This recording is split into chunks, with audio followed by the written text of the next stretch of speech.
നമസ്കാരം. മലയാളി വാർത്തയിലേക്ക് സ്വാഗതം. Iran president Masoud Pezeshkian Israel ആക്രമണത്തിനിടെ പരിക്കേറ്റിരുന്നതായി റിപ്പോർട്ട്.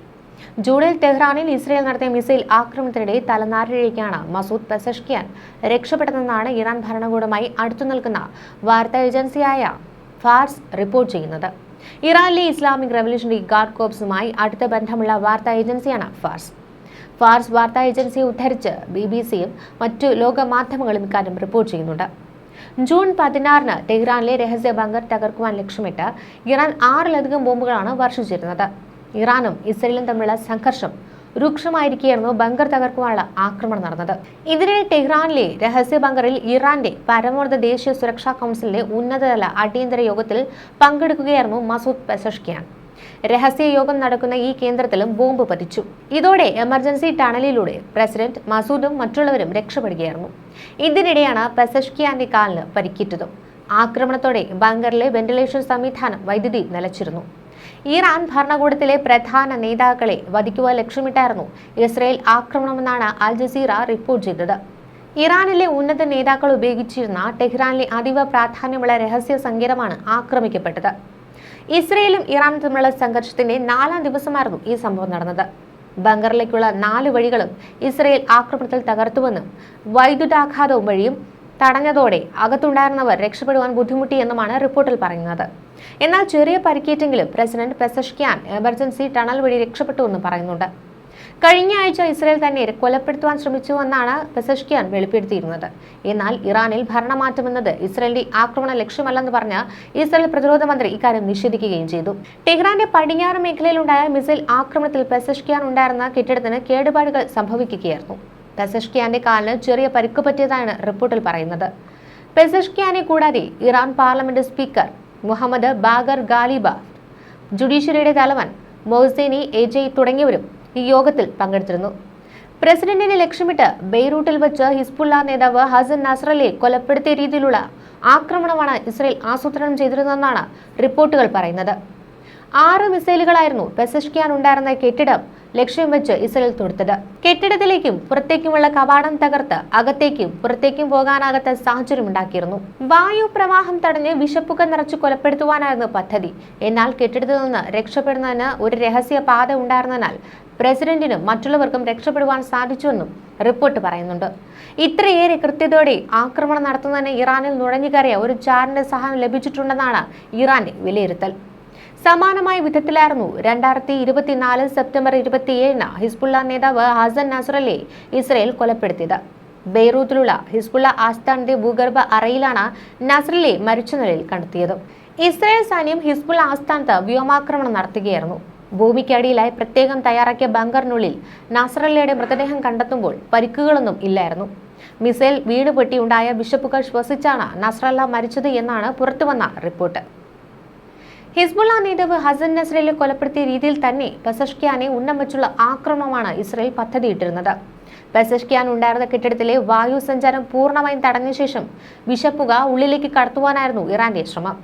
ഇതിനായി 6 മിസൈലുകളാണ് ഇസ്രയേൽ തൊടുത്തത്. എന്നാൽ കെട്ടിടത്തിൽ രഹസ്യപാത ഉണ്ടായിരുന്നതിനാൽ ഇതുവഴി ഇവർ രക്ഷപ്പെടുകയായിരുന്നു. 2024-ലാണ് ഹിസ്ബുള്ള നേതാവ് ഹസൻ നസ്രല്ലയെ സമാനമായ തരത്തിൽ മിസൈലിൽ നിന്നുള്ള വിഷപ്പുക ശ്വസിച്ച് കൊലപ്പെടുത്തിയിരുന്നത്. ഇതിനിടെ ഗാസയിൽ വെള്ളം നിറയ്ക്കുവാൻ കാത്തു നിൽക്കിയിരുന്ന 6 കുട്ടികൾ ഉൾപ്പെടെ 10 പേർ ഇസ്രയേലി വ്യോമാക്രമണത്തിൽ കൊല്ലപ്പെട്ടതായി അടിയന്തര സേവന ഉദ്യോഗസ്ഥരെ ഉദ്ധരിച്ച് BBC റിപ്പോർട്ട് ചെയ്തു. ഇവരുടെ മൃതദേഹങ്ങൾ നുസൈറത്തിലെ അൽ ഔദ ആശുപത്രിയിലേക്ക് അയച്ചതായും 7 കുട്ടികൾ ഉൾപ്പെടെ 16 പേർ ആക്രമണത്തിൽ പരിക്കേറ്റു ചികിത്സയിലാണെന്നും ആശുപത്രി അധികൃതർ അറിയിച്ചു. അൽ നുസൈറത്ത് അഭയാർത്ഥി ക്യാമ്പിലെ വാട്ടർ ടാങ്കിന് സമീപം ഒഴിഞ്ഞ ജെറിക്കാനുമായി ക്യൂ നിന്ന ജനക്കൂട്ടത്തിന് നേരെയാണ് ഡ്രോൺ മിസൈൽ ഉപയോഗിച്ചതെന്നാണ് ദൃക്സാക്ഷികൾ പറയുന്നത്. കഴിഞ്ഞ 6 ആഴ്ചയ്ക്കുള്ളിൽ തെക്കൻ ഗാസയിലെ റാഫ ഫീൽഡ് ആശുപത്രിയിൽ കൂടുതൽ കൂട്ട മരണക്കേസുകൾ ചികിത്സിച്ചതായി അന്താരാഷ്ട്ര റെഡ് ക്രോസ് കമ്മിറ്റി അറിയിച്ചു. മധ്യ ഗാസയിലും ഗാസ സിറ്റിയിലും റെസിഡൻഷ്യൽ കെട്ടിടങ്ങൾക്ക് നേരെ ഞായറാഴ്ച നടന്ന 3 വ്യത്യസ്ത ആക്രമണങ്ങളിൽ 19 പലസ്തീനുകൾ കൊല്ലപ്പെട്ടതായി ഗാസ സിവിൽ ഡിഫൻസ് ഏജൻസി വക്താവ് അറിയിച്ചു. സഹായം സ്വീകരിക്കുന്നതിന് വേണ്ടി വരനിൽക്കുന്ന ആളുകൾക്ക് നേരെയുള്ള ആക്രമണങ്ങൾ ഇസ്രയേൽ പതിവാക്കുകയാണ്. ഇത്തരത്തിൽ നടന്ന ആക്രമണങ്ങളിൽ 789 പേർ കൊല്ലപ്പെട്ടതായാണ് UN മനുഷ്യാവകാശ ഓഫീസ് അറിയിക്കുന്നത്. ഇതിനിടെ ഗാസയിൽ വ്യാപക ആക്രമണം തുടരുന്നതിനിടെയും ദോഹ ചർച്ചയിൽ പ്രതീക്ഷയർപ്പിച്ചിരിക്കുകയാണ് അമേരിക്ക. കരാറുമായി മുന്നോട്ടു പോയാൽ മന്ത്രിസഭയിൽ നിന്ന് രാജിവെക്കുമെന്ന് തീവ്ര വലതുപക്ഷ മന്ത്രിമാർ പ്രഖ്യാപിച്ചു. ഇതിനിടെ ഗാസയിൽ ഇസ്രായേൽ ആക്രമണത്തിൽ 92 പേരാണ് കൊല്ലപ്പെട്ടത്. ദോഹ ചർച്ച വഴിമുട്ടിയെങ്കിലും ഗാസയിൽ വെടിനിർത്തൽ വൈകില്ലെന്ന് അമേരിക്കയുടെ പശ്ചിമേഷ്യൻ ദൂതൻ സ്റ്റീവ് വിറ്റ്കോഫ് അറിയിച്ചു. മധ്യസ്ഥ രാജ്യങ്ങളുമായി ആശയവിനിമയം നടക്കുന്നതായും അദ്ദേഹം പ്രതികരിച്ചു. തീവ്ര വലതുപക്ഷ മന്ത്രിമാരായ ബെൻ ഗവീർ, സ്മോട്രിക് എന്നിവരുമായി ഇസ്രായേൽ പ്രധാനമന്ത്രി ബെഞ്ചമിൻ നെതന്യാഹു കഴിഞ്ഞ ദിവസം വിശദമായ ചർച്ച നടത്തി. യുദ്ധവിരാമവുമായി ബന്ധപ്പെട്ട ഉറപ്പ് നൽകാതെ താൽക്കാലിക വെടിനിർത്തലിന് ഹമാസ് സന്നദ്ധരല്ല എന്നാണ് നെതന്യാഹു ഇതുവരെ അറിയിച്ചതായി റിപ്പോർട്ട്.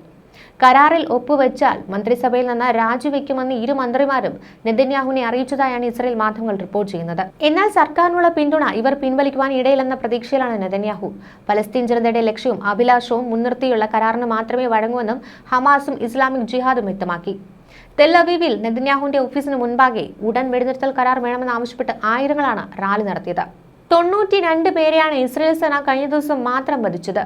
അൽ അലി അറബ് ആശുപത്രിയിലെ ജനറൽ സർജൻ ഡോക്ടർ അഹമ്മദ് ബന്ദിയിലും കൊല്ലപ്പെട്ടവരിൽ ഉൾപ്പെട്ടു. പിന്നിട്ട 24 മണിക്കൂറിനുള്ളിൽ 150 വ്യോമാക്രമണങ്ങളാണ് ഗാസയ്ക്ക് നേരെയുണ്ടായത്. വ്യാപക വ്യോമാക്രമണങ്ങളുടെയും മറ്റുമായി 92 പേരെ മാത്രമാണ് കഴിഞ്ഞ ദിവസം വധിച്ചിരുന്നത്. അൽ അലി അറബ് ആശുപത്രിയിലെ ജനറൽ സർജൻ ഡോക്ടർ അഹമ്മദ് ഖന്ദിയിലും ഈ കൊല്ലപ്പെട്ടവരിൽ ഉൾപ്പെടുന്നുണ്ട്. പിന്നിട്ട് 24 മണിക്കൂറിനുള്ളിൽ 150 വ്യോമാക്രമണങ്ങളാണ് ഗാസയ്ക്ക് നേരെയുണ്ടായത്. മധ്യ ഗാസയിലെ അൽ നുസൈറത്ത് അഭയാർത്ഥി ക്യാമ്പുകൾക്ക് സമീപം ക്യാനുകളിൽ വെള്ളം നിറയ്ക്കാൻ കാത്തിരുന്ന 6 കുട്ടികൾ ഉൾപ്പെടെ 10 പേർക്കെതിരെയാണ് ഇസ്രായേൽ വ്യോമാക്രമണം നടത്തിയത്.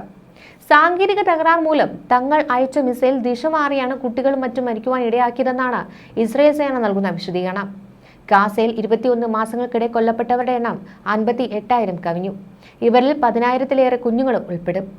അധിനിവേശ വെസ്റ്റ് ബാങ്കിലെ മസാഫാർ യാട്ടയിൽ നിന്ന് ഫലസ്തീനികളെ പൂർണ്ണമായും പുറത്താക്കുവാനും ഇസ്രായേൽ നീക്കം നടക്കുന്നുണ്ട്. മുഹമ്മദ് യൂസുഫ് എന്ന ഫലസ്തീൻ പൗരനെ കൈകൾ പിന്നിൽ കെട്ടിയാണ് ഇസ്രായേലി സൈനികർ ക്യാമ്പിലേക്ക് കൊണ്ടുപോയത്. യൂസുഫിന്റെ മാതാവും ഭാര്യയും 2 സഹോദരിമാരും അറസ്റ്റിലായി.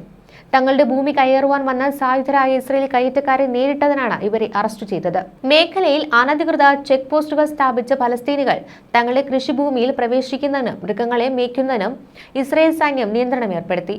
ഇസ്രായേൽ കുടിയേറ്റക്കാർ തന്റെ കൃഷിഭൂമി പിടിച്ചെടുക്കുന്നത് തടയാൻ ശ്രമിച്ചതിനാണ് യൂസുഫിനെയും കുടുംബത്തെ പിടിച്ചുകൊണ്ടുപോയി മണിക്കൂറുകളോളം സൈനിക ക്യാമ്പിൽ പൊരുവെയിലത്ത് നിർത്തിയത്.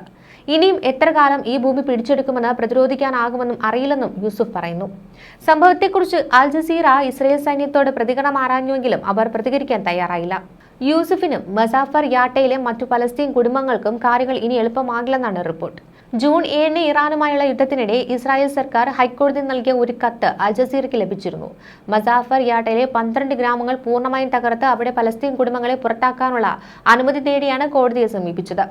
ഗ്രാമം പൂർണ്ണമായി പിടിച്ചെടുത്ത് സൈനിക പരിശീലന മേഖലയാക്കാനാണ് ഇസ്രായേലിലെ സൈന്യം ലക്ഷ്യമിടുന്നത്. എന്നാൽ ഇത്തരം ന്യായീകരണങ്ങൾ തങ്ങളുടെ കയ്യേറ്റം ന്യായീകരിക്കുവാനായി ഇസ്രായേൽ വെറുതെ പറയുന്നതാണെന്നാണ് ഇസ്രായേൽ സിവിൽ സൊസൈറ്റി ഓർഗനൈസേഷനായ ഗരീം നൊവാദ് പറയുന്നത്.